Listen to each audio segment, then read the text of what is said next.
On my kicker tonight, I reflect on one critical component of our statehood and the backbone of our governance, the civil service, also referred to as the public service. Earlier this week, I spent some time with former head of public service, Francis Muthaura, a career public servant who spent nearly 50 years in the civil service.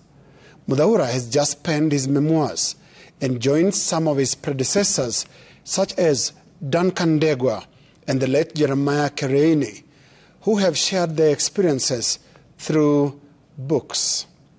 In my conversation with Muthaura, the very guarded former head of public service explained the place of what he described as a good public service in the wellness of the country, saying, and I quote, "The success of any country is determined by the capacity and drive of the cabinet, the drive of the top civil servants, and also the quality of the business practices and ethics." End of quote.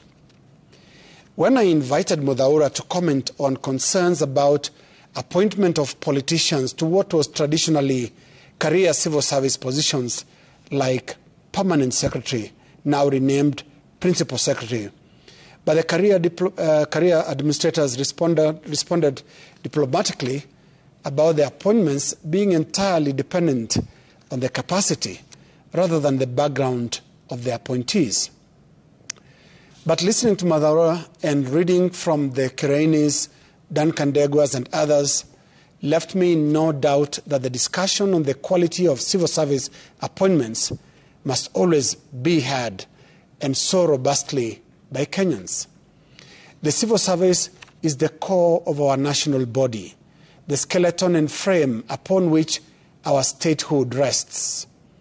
Article 236 of the Constitution, for example, sets the values and principles of which our public service must be constructed. The values and principles include high standards of professional ethics, efficient, effective, and economic use of resources, responsive, prompt, effective, impartial, and equitable distribution of services, and accountability for administrative acts by those in the public service. Now, the constitutional principles also require that there be fair competition and merit are the basis of appointments and promotions, and that the appointments be representative of Kenya's diverse communities.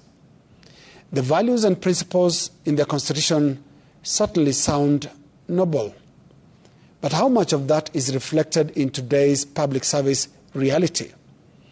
Ethics and work culture have, for example, been flagged by current head of public service, Felix Koskei, who only last week described adherence to working hours, dress code, code of conduct, and norms and standards in the public service as extremely poor. Back to my conversation with retired head of public service, Francis Muthaura, a country of our kind of diversity cannot afford declining standards in the civil service. And history shows that national stability has more than once counted entirely on the strength of the public service.